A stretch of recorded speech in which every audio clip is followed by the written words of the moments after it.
welcome back to the podcast in disguise. Kevin Porter, Dallas Baldwin, back with another episode from Transformers. Yeah, yo. What's up, dude? I'm super excited to come in and watch part 2. I mean, it's been a couple weeks since we recorded episode 1. I know episode 1 just dropped last week, but that's behind the scenes, whatever. But, dude, again, my fandom of Transformers, dude, I love it, dude. I feel like I'm learning so much. You know, I was asking you questions throughout the episode when we were sitting there watching it and stuff, dude. And again, you're a living encyclopedia for the Transformers cartoon, Dallas.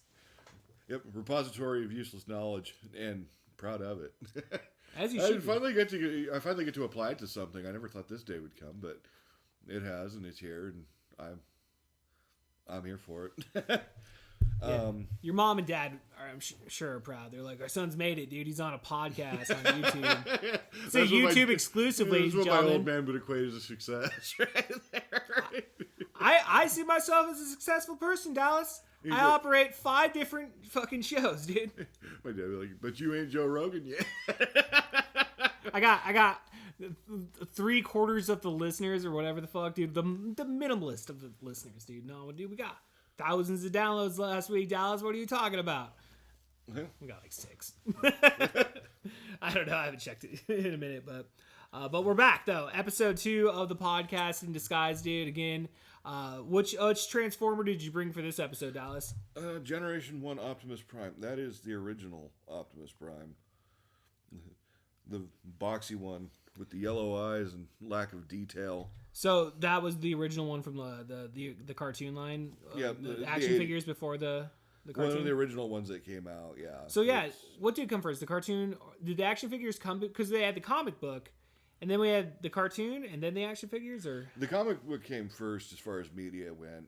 The toys obviously would have come first, or around about the same time as the comic. I guess that makes sense. Yeah, the toy would come first, right? Because I think we glazed over it on the last one, but it started out as a toy line called Diaclone in Japan, and it was your typical Japanese mecha type idea. You know, there'd be human pilots, and a lot of the toys still had features left over from that original idea, where, you know, doors would open and you could put like a little minifigure in there, which is what the Diaclone figures had. It's kind of like a Polly Pocket. And Takara was Hasbro's representative in Japan, and Hasbro's Takara's representative in the United States. So the two companies are very interconnected. Like a sister company in a Yeah, sense. in a sense. They would release each other's toys in each other's respective countries. And they had a bunch of Hasbro execs had a meeting with Takara executives in Japan and found this Diaclone toy line. And we're like, you know, we could introduce this in the States as something else. And these toys are really cool. They turn from cars into, you know, man-sized robots and various other things. And this is an untapped market in the States. This could be really big. So they basically took the samples out and then kind of wrote out the lore that would become what showed up in the comic books and in the cartoon and things like that, and called them the Transformers. And they had to illustrate in the cartoons and in the comic book that these aren't like some toy that you have to plug into the wall to make it transform. This is something a kid can do in a few easy steps, and they, you know, no batteries required, which was the bane of every parent in the 80s. Oh, dude. It still gives me PTSD to this day with the lack of batteries our household had. Like now we like stock up, dude. You get a toy for Christmas and it doesn't all do half the cool things because there's no batteries. Because our parents were too cheap Yeah. to keep batteries in the fucking house. I got you a bunch of toys for Christmas. What else you want? Hey man, I didn't know this shit took batteries. Where's it saying out of the box? You know? It's like, Dad, it's right fucking here. It's like, not my fucking fault. Just gets all drunk and fucking starts beating you. Like, Gotta love the 1980s, ladies and gentlemen. Beating your children. That was the original form of discipline. The only way to go. Brought to you by Hasbro. The all-new, brand-new game from Hasbro. Beat your kids. It's the 1980s, ladies and gentlemen. We handle our shit differently. Dad had a few after work and doesn't want to be bothered. Dad, I want to go play football. Get the fuck back in your room. Bam! I'm trying to watch WWE. Bright new colors everywhere, ladies and gentlemen. Just sees stars. He just has a concussion. And TBI sold separately. Yeah, dude. So let's go ahead and hop into fucking part 2 of More Than Meets the Eye. Go ahead and start us off, Dallas. Where's this shit take off from? Part 2 kind of broadens what they've already started with in the first episode, introducing more of the characters, and it gets into some of the special abilities that some of these characters have that they really don't display ever again throughout the rest of the series. It's talked about in like a lot of the toy bios for the figures that when you buy them and stuff like that. All Transformers have a list of statistics and specifications as far as what they were good at and what they weren't so good at. And in this cartoon, in this episode, it shows Hound displaying holographic people sitting in the cab of his Jeep mode, and Spike's completely blown away by that. You know, what is that? Who is he? He's nobody. He's a hologram. And then Mirage displays why he's called Mirage, and he can make himself invisible and reappear somewhere else, almost like he's teleporting. And then during the battle on top of the dam, when the Decepticons go to steal the energy from what is definitely not the Grand Coulee Dam. Yeah, we were talking about that. We kind of, as residents of the Pacific Northwest, I think we've mapped out where they are in Washington State. There's a sense of local pride here. Yeah, dude. It's like all of a sudden they're in the desert, dude. They're like in Eastern Washington, bro. It's like everybody that's not from Washington State's always like, oh, I bet you get sick and tired of the rain. It's like, dude, you don't even fucking know, dude. What's rain? What's fucking rain, dude? I mean, it rains here, but like when it's snowing, like 6 inches here, Seattle's getting like 2 inches, and they're freaking the fuck out because they're a bunch of pussies. It's a wild thing about Yakima. People are afraid to drive on ice, but they ain't afraid to smoke it. Oh fuck, dude, we're known for our meth use, Dallas. That is one thing our area is known for, and that is meth use. The best meth in the country. We stand by that, dude. They're like Yakima Valley apples. No, meth. Maybe once upon a time. Once upon a time, our apple industry was thriving, but our meth industry has never been stronger. Suck it, Breaking Bad. North First Street, man. Yeah, suck it, fucking Albuquerque. Fucking sucking nut fuck bitches. I don't fucking know. But yeah, it goes on to introductions of a lot more of the characters and kind of gets in depth. It does a almost inner monologue journal moment with Spike talking about how cool it is that he's a young boy that's meeting these extraterrestrial robots from another planet, and he can't decide if they're from the past or the future, which is a line that makes no sense at all. It's fucking present, dude. Yeah. They're here right now. You haven't traveled in time. They're from the present. Yeah, they just like, you're like, oh, maybe they showed up at a portal. No, they fucking flew in a spaceship, you fucking moron. They're just from another planet. They don't travel time. Yeah. Well, I guess like they did come from like millions of years ago, right? So yeah, you could say they're from the past, I guess, but they're definitely not from They're the just future. that one thing known to history where it survives millions of years and can still function, you know? It's like the idea that a robot's not going to break down over time. Like, I mean, I don't know. Cybertron's pretty fucking, futuristic, dude. I guess they got that shit covered, right? Yeah, they were preserved there in their ship, sitting there for God knows how long. It's no moisture damage or anything like that. Electronic, corrosion. And just from the sheer impact, you think that shit would get fucked up, but I guess Nah, they're invincible, right? Yeah. Well, until you get to the movie, but we'll get there. Yeah, that's when they lose their plot armor. Fucking talked about that movie on Video Rental Chaos, and it was like the one thing I didn't talk about was just how they like replaced because I guess it's like supposed to be that bridge to the new generation, and it was like it just sucks that they take out like Optimus Prime, like none of the cool like people you're introduced to here in like episode 1 and 2, all those cool characters you fall in love with, like where the fuck was Soundwave? Like he's in there, but he's not like they it should have just been Megatron fucking versus fucking Optimus Prime and like Decepticons versus Autobots and shit, dude. I don't know. That was my one gripe I didn't talk about, so it's exclusive here, dude. Yeah, it was. I think they forgot just for a toy commercial how beloved some of those characters got to some of those kids, and that a lot of kids probably hadn't been exposed to death or knew how to deal with it. Yeah, they're just like, it was a bit of a misstep. Today we're gonna fucking introduce you to Today death. we're gonna murder all your heroes. Whoa, I know, and Bumblebee's just on a fucking moon with fucking Spike, and it's just like they play no fucking role within the whole film, dude. What is Bumblebee's role in the movie? He's in it. Yeah, he's in it. I mean, like Soundwave's got like I like that scene where fucking they kick fucking Megatron off the fucking plane and Star screams like all fucking I'm the fucking leader and like he finally achieves it and shit. I still function. Wanna bet? Just tosses him out, dude, like trash. Yeah, we're getting off topic, obviously. But yeah, and the main focus of this episode is the Decepticons are still gathering energy, stealing energy resources from the Earth in order to build their new spaceship so they can escape back to Cybertron. And Megatron reveals that he has plans to build the ultimate weapon to destroy the Autobots once and for all. So obviously the Autobots can't let that happen. Yeah, they gotta fuck that shit up, dude. And Starscream, it also does a really good job of fleshing out the dynamic between Starscream and Megatron. As far as Starscream is a little weasel.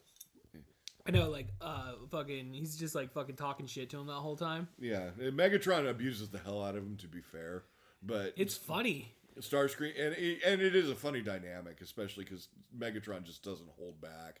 You're an idiot, Starscream.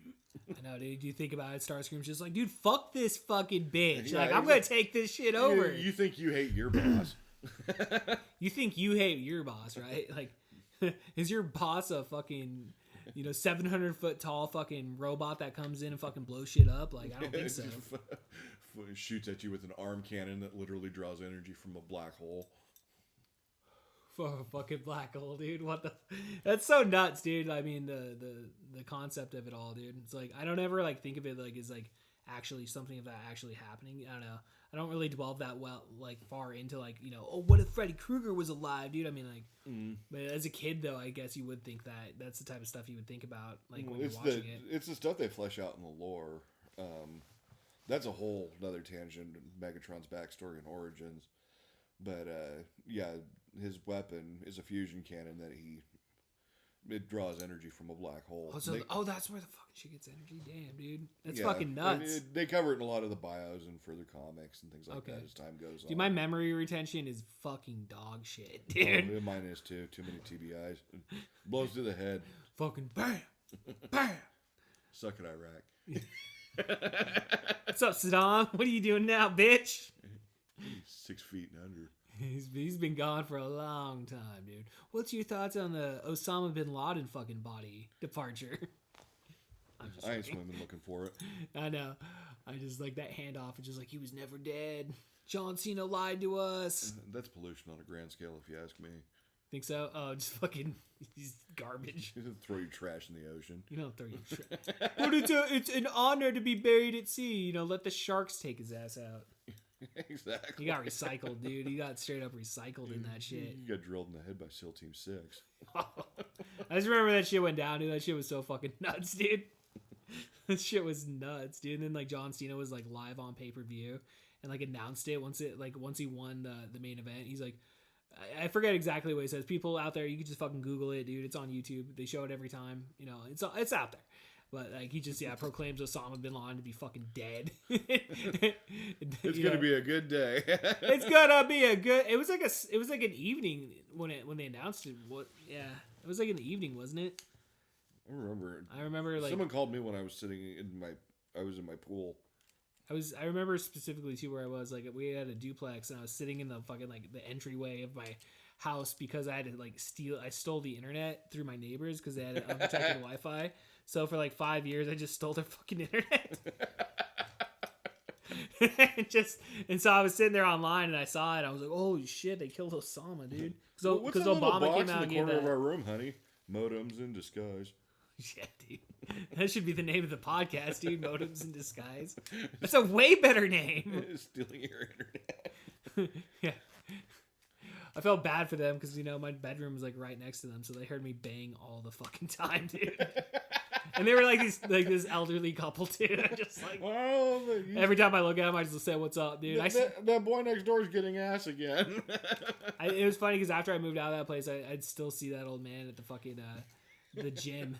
Good for him for keeping himself up. He was an old guy, but they were fucking weird, dude. And I remember our landlord, like, because he owned the property, and he's like told us something. Because like when we moved out, we cleaned the house and shit, which is what you're fucking supposed to do. And like he made a comment, I guess, to my wife when like was like, yeah, the people next door because they moved out maybe like a year before us or something, and like And he's just like made this passive comment about how they fucking left it trashed. And I was like, damn, dude, what their house look like, dude? Living next to a fucking hoarder and shit, dude. What the fuck? Must have hated their neighbor. Fucking. Well, I remember one time, dude, I was all drunk as shit. I was on the back porch, and like me and my friend Ray, we were making crank calls to like hotels and shit. And like I was fucking drunk, dude. And we're just out there smoking cigarettes, and like fucking yeah, he just screams out the window, "Shut the fuck up! People trying to sleep." It was like 4 in the fucking morning. I was like, yeah, fair enough, fair enough. Maybe come down there and punch you in your wrinkled head, old man. So I get up, stumble, give him that look, climb the fence, even though the fence, like, it was like a half fence. So, like, I could just walk around the fence, but I just climbed the fence. You have to climb the fence. Yeah. Oh. What's up, dude? What's up, old man? What's Want up? to talk shit? It's 4 in the morning. I'll fucking crank call any hotel in Seattle I want to right now. Fuck them pussies. This is fucking America. This is fucking America. I'm gonna fucking barbecue some meat and get in my hot tub. Fuck you. Maybe I'll fuck my wife later. Yeah, maybe I'll fuck my wife later. Make your fucking day real randy now, huh? Huh? Okay, sir. Please leave me alone. I'll call the cops. Fuck the cops. They can listen too. They can gather up in your room and you can listen to me. Dominate. I'm gonna dominate you, motherfucker. Oh, oh. Big dog gotta walk. Big dog gotta walk, dude. Big dog gotta walk. You gotta take that leash off every once in a while, dude. You gotta fucking let it go. Oh, oh. Oh, God. But no, I did enjoy this episode though. Again, sitting there watching it, dude. Like I thought the funniest part, because like you brought up a point. We're sitting there and Spike, I think, was getting out when he rescued him from the Columbia River. Oh yeah, Spike has superhuman strength. Yeah, superhuman strength, dude. So he goes down there and like he saves him, but then at the end, like he couldn't breathe, so Apparently he forgot you're not supposed to breathe water, but he can lift boulders like about the size of a man. That fucking no shit, dude. There's okay, so like. What was the one character's name that climbed out of the blue one that you always Rebel, talk about? Yeah, Rebel, yeah. So like he gets out and he like, because you said before he was like 7 feet fucking or 7 stories tall, and like fucking he comes out, he's like the same size as Spike. This cartoon constantly plays fast and loose with scale. A lot of mass shifting, especially with characters like Megatron and Soundwave, where Megatron is about 2.5 stories tall and turns into a Walther P-38 with a silencer and a stock on it, a big old laser cannon, which it's not comparative. He shrinks in mass, and they never really discuss why that happens or anything. I don't think there's really even any lore that covers it. Just use your imagination. Yeah, he's got gears that turn and turn and turn. And like Soundwave, he goes from a robot about approximately the same size down to what is a Walkman, which most of the people our age have held at one point or another. Yeah, dude. If you're in your fucking 40s, you've held a Walkman. If you haven't, watch Transformers and you'll learn what they are. Robots in disguise. And yeah, Soundwave actually just shows there's a great moment in this cartoon where Soundwave shows, his abilities as a spy, which is his primary function. And he sees Spike coming, so he turns into his Walkman. Spike sees that and immediately looks at it and says, "Oh, who left that here?" And takes it and immediately leaves it in the most sensitive area. At a device capable of audio recording, leave it next to the main computer of the enemy ship. Real dumb human move right there, Spike. Granted, he couldn't have known, but at the same time, the big Decepticon logo printed right on the front of the window might have been a clue. I mean, he's very aware of the battle that's going on between these two. Yeah, by this point, they filled him in. Yeah, they filled him in on that. At that apparently, point, they were like, "Hey, if you see a Walkman laying around here, don't pick it up." Yeah, dude. Use common sense, Spike. Don't pick up the random fucking Walkman that just appears out of nowhere. Just what an asshole. And dude, even think about it this way. It's like if I was just walking by and I saw something like that, I don't know, dude. My intentions wouldn't be like, oh shit, I got a free Walkman. I'd be like, I'm just gonna leave it there. Hopefully that person that owns it's gonna come back for it. But then somebody else is just gonna take it, but whatever. While doing that, Soundwave reveals himself in the ship and deploys Ravage, one of his tapes that turns into a panther. Ravage is fucking badass. Yeah, dude. Ravage is cool. Yeah. But Ravage turns into tape mode and goes into the computer to record the information that the Autobots have stored up about Earth. and learns that they have a large amount of energy production at I think they call it the Sherman Dam. Like Grand Coulee Dam, dude. We figured that out. It's the Grand Coulee Dam. But that's where they find out that's where they're going to hit next. And the Autobots learn that they're planning on doing this. And they manage to capture Ravage, which doesn't last for very long because Ravage gets loose. you can't escape that plot armor. I mean, again, like the numerous shots they took at him, and like they're like, it's too dark. It's like, dude, motherfucker, you're just a bad shot, dude. And it's like, turn on your lights. Oh, they're not working. Switch to infrared, which is an even darker red light apparently in the 80s. It's not heat imaging or anything like that or flare. It's just a red painted light. It's like if we took one of our like studio lights out and just turned it to red, that's what it looks like. It's like, oh, there he is. Yep, of course. Why couldn't I see it before? I mean, like, what's so special about this red light? It was too dark. They said so. They were like, the production crew was like, they're a bunch of dumb little kids. They're not going to pick up on any of this. Yeah, they just talk down to the kids in the 80s, dude. They're just like, they're stupid. This is what infrared is. It's just a red light. Let's be honest, though. All children across all... I don't know, dude. You compare some of the shit now to, like, what we grew up with in the fucking 80s. It doesn't stand anything, dude. Well, like, especially in a world without internet. Garbage. Huh? Especially in a world without internet, you're just kind of left to your own devices to decide what's right and what's wrong. Well, just like, I don't know. The entertainment that we had was like top notch, dude. Like, you can't fuck with it, dude. Transformers, you can't fuck with that shit. I watch the stuff my nieces watch, and I've seen those shows, and it's like, what the hell? Who are the bad guys? No one's the bad guys. Everybody gets along. That's lame. That's a good point, dude. Actually, like, yeah, like in modern kid TV shows, dude, there's like, I mean, because look at SpongeBob. Is there really a bad guy? Like, maybe some episodes, I guess, but like, none of the main characters. I don't know, dude. It's not good versus evil, dude. Exactly. It's coexist. Yeah, everyone's happy. Everyone gets along. It's a certain type of propaganda, if you know what I mean. Damn this woke bullshit. What the fuck? Our cartoons would kick their ass, dude. Like, what are you talking about? Yeah, like G.I. Joe and Cobra Commander, they would fucking team up, dude. Like, my cartoons had fucking Sergeant Slaughter. Yeah, you had Sergeant Slaughter, dude. We had fucking Ghostbusters. Dude, the sheer amount of cartoons between the 80s and the 90s, dude, it's like, it stands the test of time, dude. The kids in the 70s missed out. I mean, they had good cartoons in the 70s and even the 60s. Like, there's stuff I definitely appreciate. But, like, in terms of what we got between the 1980s and the 1990s, like, dude, I dare anybody to fucking challenge that. Mm-hmm. That 20 years of fucking cartoons, man. Yep. Fucking A, dude. But, yeah, the one thing so we get to the point of, like, where Spike gets pulled out. And the fucking dudes all stand behind him. And it looks like he's fucking railing them, dude. Yeah. Because he's like rubbing his... on him to get the water out of his lungs. Looks like you flooded your engine there, Spike. Yeah, talk about flooding engines there, dude. It's like... The out of context stuff on the internet's great. He got one hot deposit. Showed they just dub over the voice. Just let it happen. Yeah, talk about that, dude. Those fucking memes you were talking about, dude. Like, you can find that shit online. Yeah, they'd put Transformers out of context, and they take those weird little animation bits where you look at it out of context. It's just so wrong, and they'll usually overdub them. It shows Hound behind Spike moving back and forth, and just let it happen. It's so bad, dude. It's so bad. It's so funny, though, dude. In the 1980s was like not something that people cared about. You got oh, it's your fault. I mean, dude, living through that, dude, that's kind of what it was, dude. Seeing that shit in real life, dude, that's like fucked up. If I tell my parents, I'm gonna get in trouble. You probably will. What the? I just told you a story off mic about how my mom didn't take me to the fucking hospital, dude. When I thought I cracked my wrist, dude. I fell off the fucking high dive, Dallas, at Lions Pool. Some cardboard around here. Boom. That's what she did, dude. My mom, like, God bless her soul. But fucking A, dude. That's a moment you gotta take the child to the fucking hospital, dude. Oh, somebody touched you? We're gonna go talk to the fucking police and arrest that guy. It's like... This took a dark turn.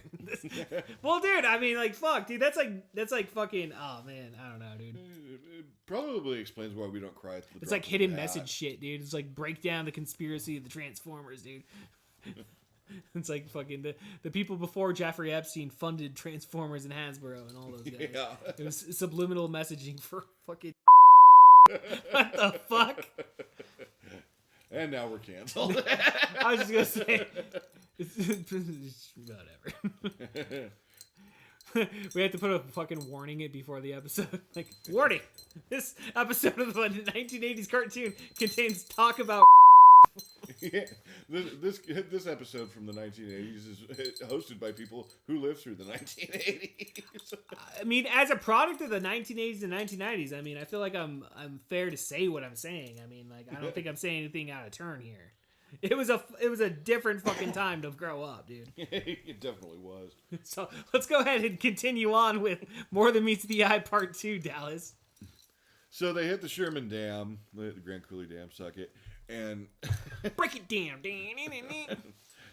they drain all the energy from there, and they have just about enough energy, Megatron's saying, to finish their space cruiser and head back to Cybertron.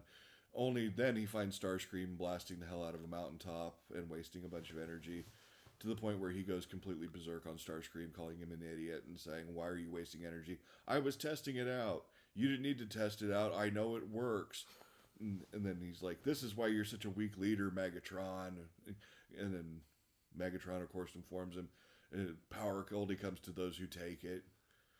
And it's the typical back and forth. I mean, it sounds like he's challenging Starscream in that moment, dude. He's like, dude, come take the power, dude. Yeah, and it comes down to that many times throughout the entire series, where Starscream will just straight up shoot him in the back and think he's won the day, only to get his ass kicked later by Megatron.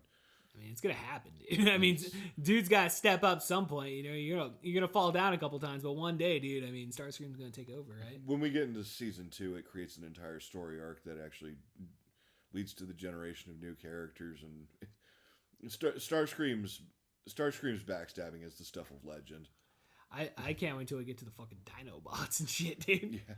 Oh, me, dude, they're so fucking funny, dude. They're like, Grimlock's awesome. Grimlock's yeah. Grimlock's a great character. But yeah, me Grimlock, dumb as post. Dumb as post. It's like were dinosaurs that stupid back in the day or something? Is that what they're telling us, dude? I don't know why the Dinobots turn out to be so dumb. It's like, I don't know if it's because they're dinosaurs and the dinosaurs by default are stupid. That's why they're extinct. They're just a dumb idiot character. You guys forgot to duck when the meteor hit. Yeah, they're fucking. Yeah, they're strong as shit though. They'll fuck shit up, dude. Like, oh yeah, you don't want to fuck with the Dinobots. That's what Grimlock. When we get into Grimlock, that's a great character right there, and probably the only one that ever has the balls to stand up to Optimus, because everyone else loves Optimus, but Grimlock really only loves Grimlock. Fucking dude's got to do it, dude. He's got to fucking do it, you know. Big dinosaur got to walk. Big dinosaur's got to fucking walk, dude. So yeah, dude. So we go into like the final parts of the episode. What goes down, Dallas? After hitting the dam, they decide that they're going to hit the ruby crystal mines of Burma. You know, because diamonds are a natural source of electric energy. All of them, all the time, always. I had no idea. They're not. I'm dumb as shit, bro. I took you at your word, Dallas. I thought you were telling me the truth. This is what I believed when I was a little kid, but I believed a whole bunch of crap that made me shit. I'll believe it. I'll believe it. The cartoon said as a so. full-grown adult. Sure. The cartoon said so it must be true. Hey. TV doesn't lie, bro. TV's always right. A fun tangent to that is, I think I've told you this before, but when I was about 4 years old, I knew that Sergeant Slaughter was a G.I. Joe. And he was also on wrestling, and he was obviously a very real man, because I'd see him on TV all the time when he was wrestling. So I figured that G.I. Joe, by extension, had to be completely real, because Sergeant Slaughter was obviously a real person. They wouldn't put him in the cartoon playing himself if he wasn't real. So everything that happened to G.I. Joe was just a documentation of stuff that he did earlier, before he got into wrestling. It was pre-wrestling, dude. So, like, G.I. Joe took place in, like, the 1960s. And something like that. As a 4-year-old, I had no awareness of time or history. Sure. Like, oh, man, 1960, that was 20 years ago, man. Oh, shit, dude. That's 60 years ago. I'm fucking old as shit. But Sergeant Slaughter's a boss. He fought in a war against Cobra, and then he just decided to become a wrestler after he won the war. I mean, dude, what do you got? What's once you win the war, dude? What's your first option, dude? Win the WWF Championship. Yep, dude. Exactly. I gotta go form a tag team with Hulk Hogan. Then I'm gonna turn on him. I'm gonna beat his ass. But yeah, back to the episode. It ends with the Decepticons stealing all the ruby crystal mines, or the ruby crystals from the mines in Burma, The Autobots find out they're there, and they decide to cut them off. And they decide that maybe they can actually take out two birds with one stone and prevent those diamonds from being stolen and seal the Decepticons in the cave. So they send Bumblebee in there with a bomb, and he sticks it in the inside of the cave, hoping to cause a cave-in and seal the Decepticons inside. Unfortunately, that doesn't go to plan. Him and Spike both get caught, and Optimus decides that he's going to go in there Lone Ranger style and save them, but then the bomb goes off and blows Optimus off the side of a cliff in truck mode, and it ends on a cliffhanger. Damn, oh no, dude. is Optimus going to die? I can't wait for part 3, dude. I'm so excited. Does he die? Does he not die? I don't know. That was one thing I did mention, because obviously we don't have commercial breaks, but it's like they always leave you on a cliffhanger, and then like within the episode, and then you come back and immediately it's resolved. Yeah, it's like you're like, fuck, you're watching like toy commercials, cereal commercials, and you're all just in your head like, fuck, dude, is Optimus Prime dead? Oh shit, is that dude gonna drown? What the fuck? Probably one of the first and only times they actually end an episode on a cliffhanger, and actually, I imagine kids had to wait a whole week before they had to see what happened to Optimus Prime after that. Especially because it was a 3-part episode, and they didn't even know if they were getting a whole cartoon yet. Like, fuck, dude, what do you mean I gotta wait till next Saturday, you stupid fucking bitches? Will this air on NBC? Get me Dick Ebersol on the fucking phone right now. You're all 5 years old. You're like, I want my fucking Transformers today, bitch. It's like, it's 1980 fucking no, you're gonna man. air that episode now. We gotta produce Saturday night's main event. Don't you know Sergeant Slaughter's gonna be on there? Yeah, I'm fucking aware. I read the TV guide. The TV guide was something we used in the before times before there was internet. I remember the Sunday paper used to always have like a somewhat of a TV guide, but it was all like just the whatever was over the air. Because, you know, back in the day, if you were too poor to afford cable, which now would reflect like being too poor to afford Netflix, fucking, you had over the air TV, which you still have today. Back then, dude, and they probably still print it somewhere, I imagine, but, you know, I guess you could just look it up online. I guess the paper's kind of like, I had a paper subscription up until like 2008, maybe, you know, something like that, 2009, but I always bought the paper. But then eventually I had a cell phone, so you know, whatever. Fuck off papers, I don't give a shit. Fuck the Seattle Times. My mom only recently learned that you can get it over the internet now. Yeah, just pay that subscription, Yep. you know, which isn't that, I mean, you know, it's what you would, I think it's less than what you pay for fucking an actual paper, so, you know, and I don't know, did you ever have a paper out when you were a kid? Me? No. I never actually did that job. I had that for like a month, and then I quit. I was supposed to take this route over, and this guy was like training me, and then I did it, and then like I went on vacation to my dad's house, and then I came back, and I was like, I don't want to do it anymore. You just stopped going? Because that guy like took over the route for like the 2 weeks I was at my dad's house, and then I just got home and I got lazy. Yeah. And my mom didn't push me to do shit, so she's like, whatever. You know, Same lady that let me fucking put my fucking broken arm in a fucking cardboard box. This is just as good as a cast. It's just a lot cheaper. Yeah. Oh yeah, you need to reset that bone. I just remember like it was the middle of summer and it was like miserable because we didn't have air conditioning. I was like laying outside. I was like, it hurts so much. Mommy, take me to the hospital. Fucking bitch. I had one kind of like that. I was probably like 8 or so. My dad's at some point gives me this speech. It's like, look, you're becoming a man now, so there's no more of this crying stuff when you get hurt. You know, no more, you know, oh, I scraped my knee or I scuffed my elbow, you know, or my brother pinched me or something like that. You know, so if someone, you know, if you fall and you get hurt or something, someone asks you how you're doing, you just get up, dust yourself off, and say, never better.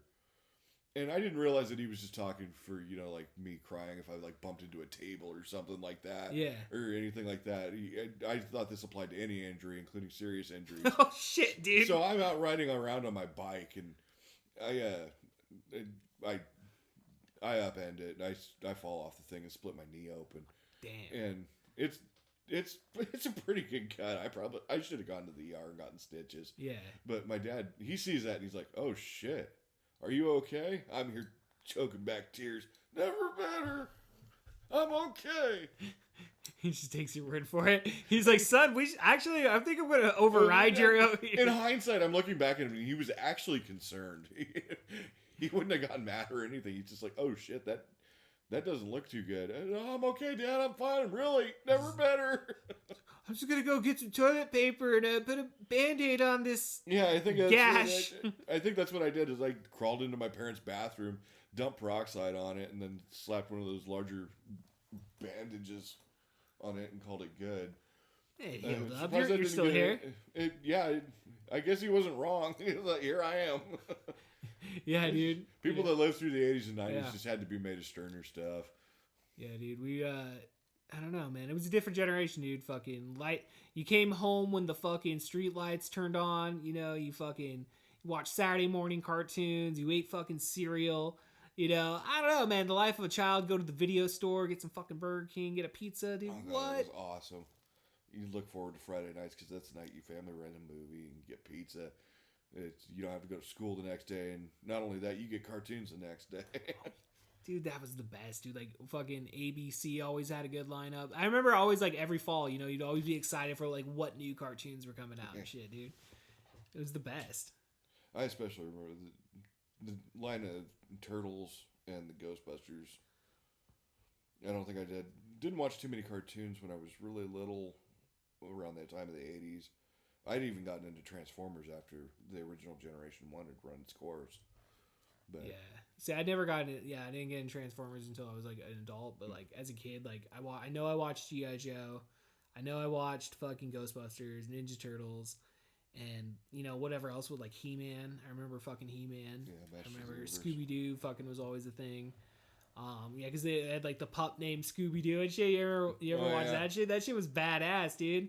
I guess we were, like, also, like, you know, being somewhat getting, like, you know, because we were, like, 10 years old in, like, 95 or whatever. And it's, like, that was when Nickelodeon was pretty big with their cartoon lineup, you know, on Saturday mornings and stuff, which they ran cartoons, like, all the fucking time. But then, like, Cartoon Network, like, they always showed, like, older cartoons there for the longest time. I always remember seeing, like, Looney Tunes on there and shit, and, like, stuff from, like, the past, like a Boomerang before type they were thing. able to fill their Yeah, time slots. it's like what Boomerang became, you know. Yeah. It's like that they basically took all that when they started, like, because, like, there was a format change when they had, like, Dexter's Lab and, like, Powerpuff Girls and, like, Johnny Bravo and shit, you know, shit like that.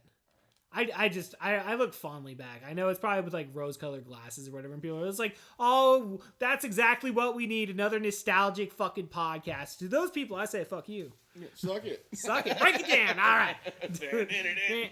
Dallas Baldwin, Kevin Porter. I get any final words before we leave everybody on a cliffhanger of what happens to Optimus Prime next God, I don't know. episode? But we're gonna have to find out next week on the podcast with this guys. Ladies and gentlemen, we'll see you guys next time. All right. Peace.